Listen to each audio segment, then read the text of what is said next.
Hola, muy buenas noches. Qué bueno que estén con nosotros en el canal Televid, en el programa Tendencia. Recuerden, lunes, martes y miércoles, 9:30 de la noche. Hoy tenemos programa.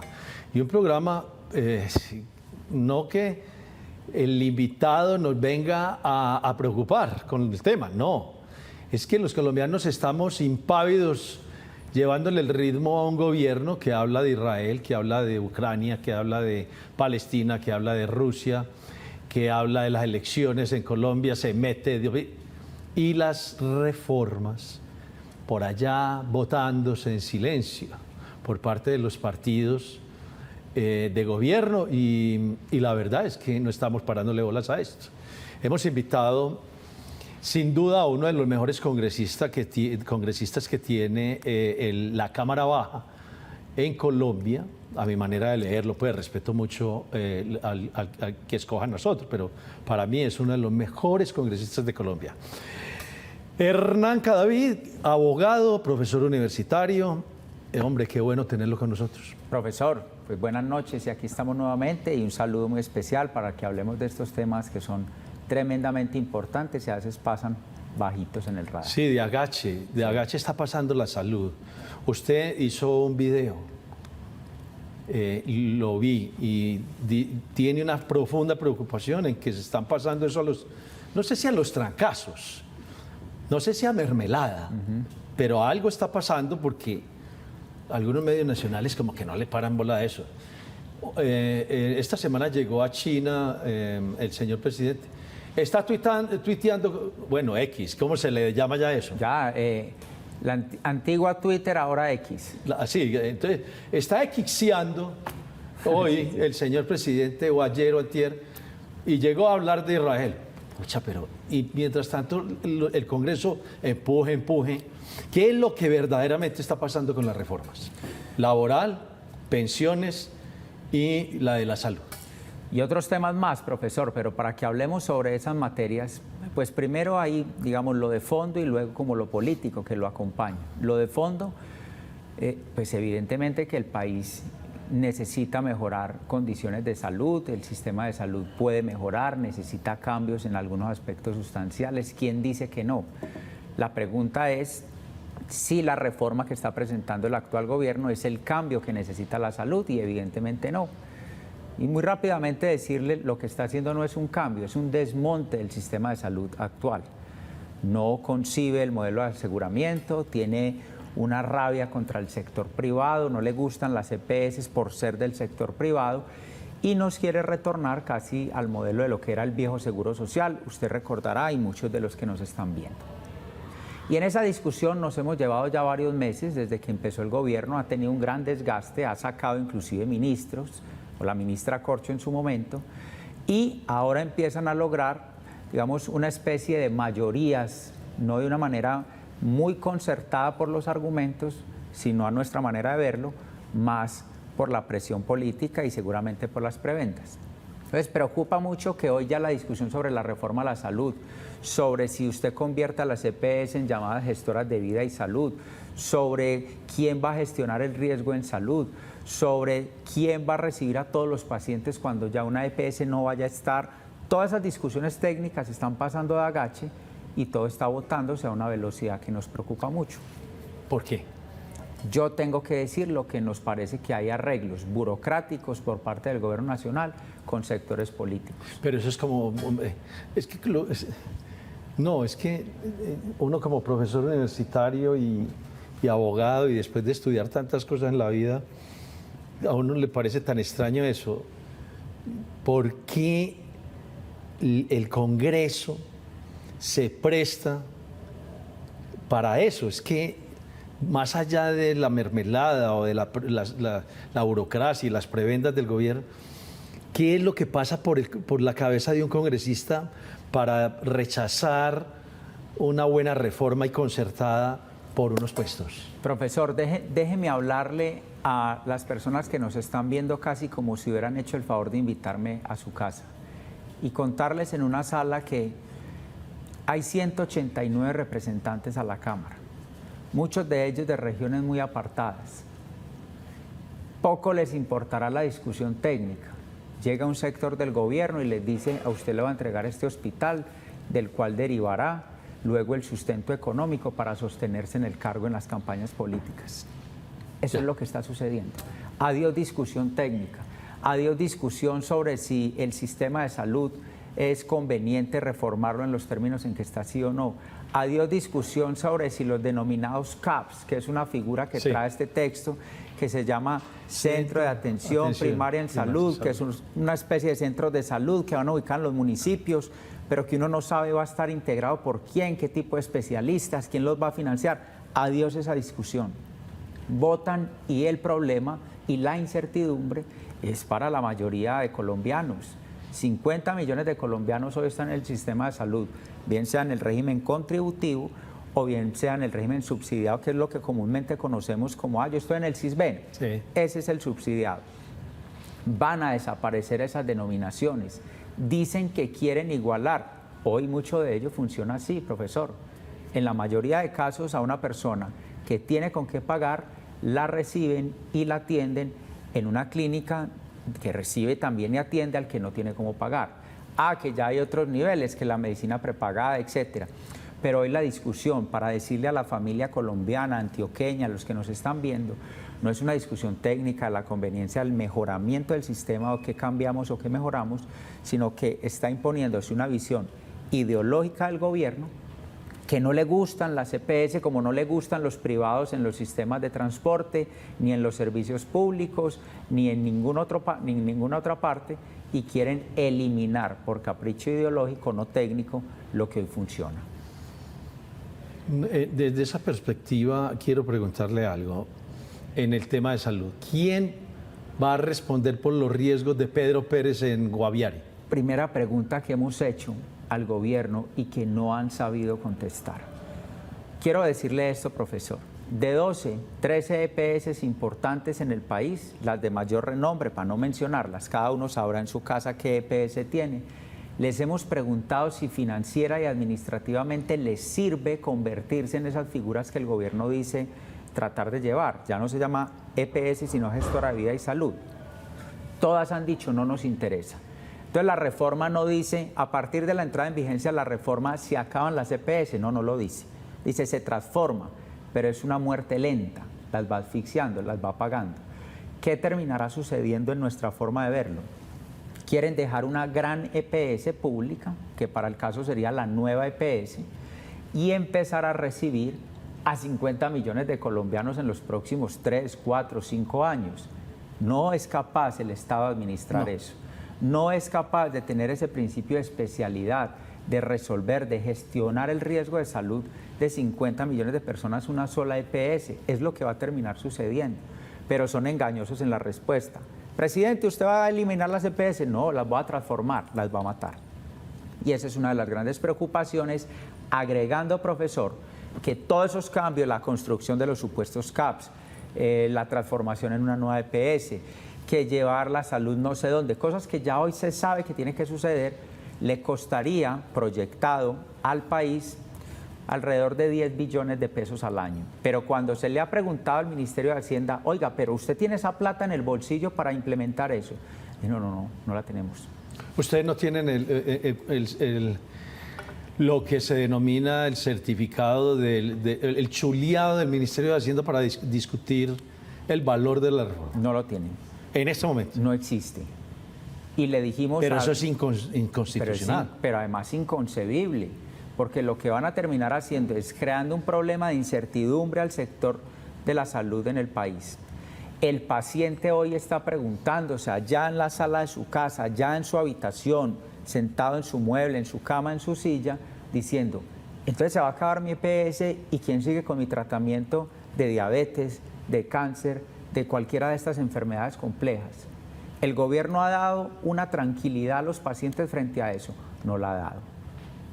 ¿Quién va a asumir el tratamiento? ¿Quién va a impedir que se interrumpa el tratamiento de un paciente donde cada día es vital? En eso nos ha metido el gobierno nacional. Y nosotros hemos tenido cualquier cantidad de discusiones, quiero decirlo. No son discusiones de partido político, si se quiere decir así. Son discusiones de los colegios médicos, de las facultades de medicina, de las facultades de administración, de las ligas de usuarios. No es una discusión de un partido político con el presidente, pero evidentemente pues hemos tenido la responsabilidad de buscar impedir un daño, por lo menos en reforma a la salud, como hoy se está planteando.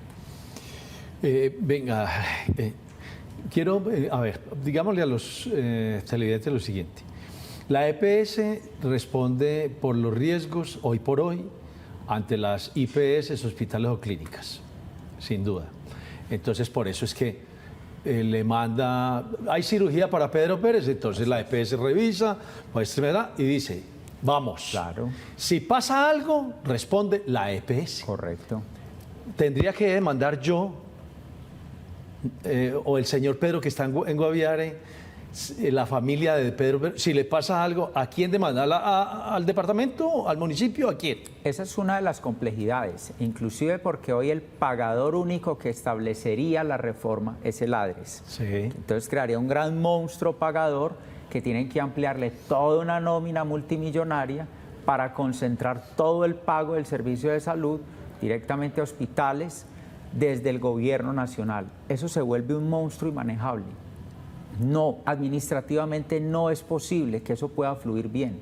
Les hemos dicho desde todas las maneras posibles, no hagan ese daño, no dañen lo que hoy funciona, corrijan temas que haya por corregir. Porque es que aquí no podemos permitir el dilema que le quieren plantear a la ciudadanía colombiana, profesor. Y es que si uno dice que la reforma es mala, es porque dice que entonces todo lo que está pasando es muy bueno. No, hay cosas que corregir, pero la solución a esos problemas no es desmontar 30 años de avance de un sistema que mal o bien se ha ido adaptando, se ha ido corrigiendo, se ha ido puliendo, se ha ido optimizando y que tiene que seguirse haciendo como todo procedimiento en el que uno incurra. Doctor Hernán, vamos a una pausa y regresamos, ¿vale? Por supuesto, señor.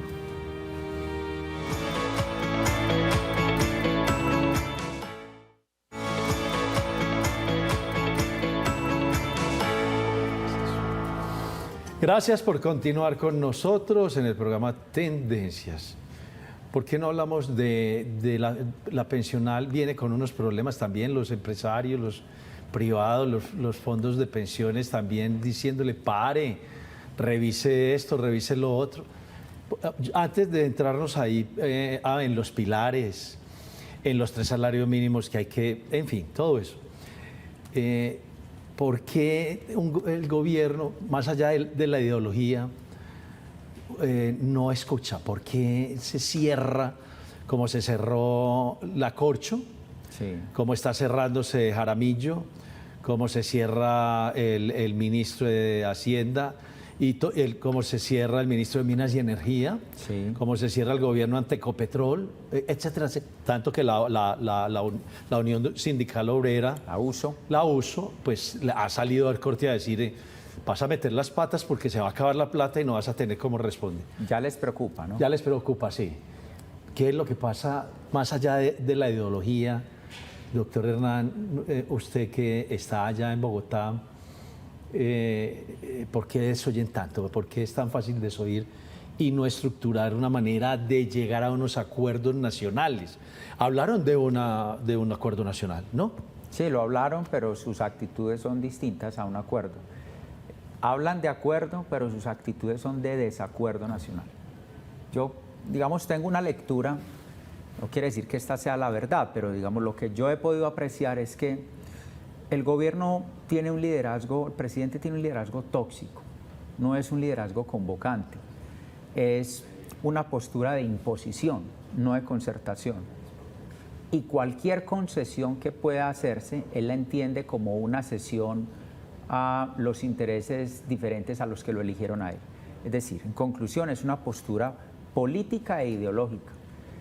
Pero no solamente en estas reformas que usted acaba de mencionar, también en los sectores que acaba de tratar, porque viene la reforma a la Ley de Servicios Públicos y hay una inquietud en el sector precisamente porque viene el sesgo antiprivado. Él no concibe la participación de los privados en la generación, distribución o comercialización, por ejemplo, de la energía, que ya nos amenaza hasta un posible apagón. Sí. La infraestructura no entra, cambios de reglas fiscales, retraso en los proyectos de infraestructura, un sector. Pero si usted me dijera a mí que en su casa nos están viendo personas que trabajan en el sector minero. Viene una reforma al Código de Minas o ley minera, misma concepción. No me gustan los privados, nos están sacando la riqueza y el Estado es el que debe ser, y voy a crear una gran empresa estatal para dedicarme yo a la exploración minera, no las empresas. Y esa concepción casi cubana, donde todo es el Estado y el privado nada lo puede hacer, pues tiene esa consecuencia de tener una ruptura con todos los sectores gremiales, comerciales, de inversión, que hoy ya nos empiezan a ver como una amenaza. Es decir, si usted allá en su municipio dice, voy a hacer una inversión en esta plaza de mercado, pero usted ve que el del dueño de la plaza de mercado es un loco que todos los días amanece cerrándola o disparando o mojando, en fin, la gente dice, pues yo no voy a entrar allá. De misma forma nos están observando desde el exterior. Dicen, Colombia puede ser un destino, pero con ese cambio de reglas institucionales no lo logramos. Entonces, hablaron de establecer en los municipios de Colombia mataderos. Sí, por supuesto. Hay un decreto que ha sido muy polémico, que es el decreto 1010 de 2009, que estableció unos parámetros de control, de calidad, de normas sanitarias, que permitiera que el sacrificio de animales se hiciera en unas condiciones de salubridad óptimas, pero para poder certificarnos ante el mundo y poder exportar y cuidar la salud de los ciudadanos. Entonces se fueron clausurando todos esos mataderos locales que existieron hace muchos años. Que eran del municipio, además. Que eran municipales, Sí. que mataban en el piso, Sí. que utilizaban aspectos muy rudimentarios y que podían poner en riesgo la salud.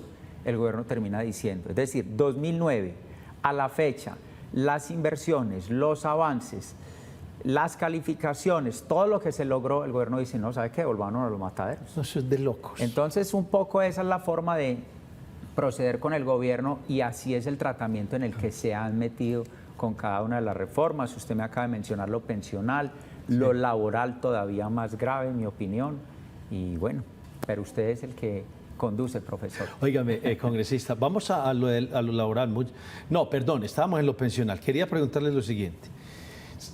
Hay una carta de empresarios y de exministros de Hacienda y tal que le dicen al presidente, ¿por qué no para? Piense esto, los pilares, los 3 salarios mínimos, etcétera, etcétera.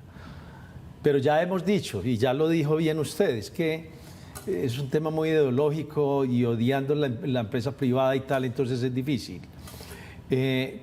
¿Cómo está viendo el pulso adentro usted?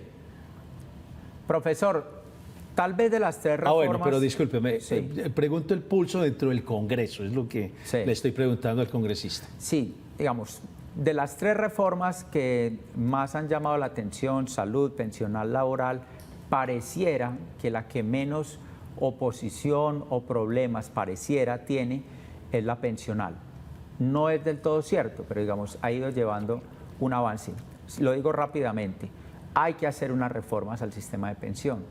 La edad, el promedio de edad del país ha ido creciendo, es decir, nos estamos envejeciendo, hay una altísima informalidad, es decir, no están entrando las contribuciones necesarias para los que se van a pensionar a futuro tengan garantizado que efectivamente va a haber plata para pagarles. Eso es un poco como en términos prácticos. ¿Cuál es el temor con la reforma o los objetivos del modelo del gobierno Petro? Es que esa plata, tanto la de los sectores privados o los fondos privados, como la del régimen público, no se pueden convertir bajo ninguna circunstancia en plata de bolsillo. Es decir, eso hay que preservarlo. Eso no se puede volver una bolsa donde metan la mano para ir a pagar una cosa, pagar un subsidio. Eso es lo que hay que impedir que suceda. Y hasta que no esté claro en el fondo de la reforma que eso no va a suceder, nosotros no podemos permitir que eso avance. Ahí es donde usted ha dicho que sectores gremiales, académicos le han dicho al gobierno nacional, pare, respire. Usted no tiene que sacar todas las reformas a la misma vez, pero lo están tratando de hacer así. Y ahí es donde nosotros sentimos que hay un problema, porque además le está quitando la libertad de elección a las personas. Claro. ¿Dónde me siento yo mejor? ¿Dónde contribuyo? O en el fondo privado, que tiene unas características distintas, que puede ser un derecho herencial, en fin, o me siento mejor en el régimen público, lo que conocemos como colpensiones. Esa libertad de elegir se la están restringiendo también al ciudadano colombiano en esa reforma, pensamos que no debe salir en los términos en que está. Le iba a preguntar antes de irnos, porque lastimosamente se nos está yendo el tiempo. Se nos fue muy rápido el Se nos tiempo. fue muy rápido. ¿Es posible que podamos hablar de la reforma laboral? Esa es otra. La reforma laboral es de locos. Muy dañina. Demasiado de locos. Entonces, no sé si podría acompañarnos la próxima semana. Por supuesto, aquí estaremos, profesor. Gracias, señor. Venga, antes de irnos, que nos faltan un minuto ya. Quiero preguntarle por qué se recompusieron las cargas en el Congreso cuando todo el mundo estaba pensando que no iban a tener la mayoría el presidente. ¿Qué fue lo que pasó? ¿Ha visto que han creado por ahí unos ministerios nuevos y unos cargos nuevos? Ahí está la respuesta, profesor. No, yo quería que usted lo dijera porque si uno lo dice que está uno...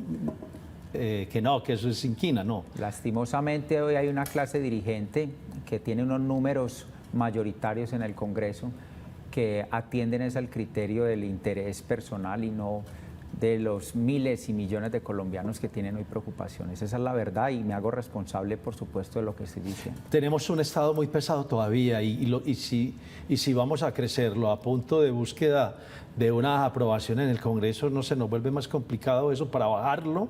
Mucho más complicado y creación de ministerios, ya hoy estamos en 19, acaban de crear el Ministerio de la Igualdad con 5 viceministerios, nadie sabe para qué funcionan, hacen lo mismo que otros ministerios, pero responden a la asignación de puestos y eso deja tranquilo a un sector del país, a nosotros no.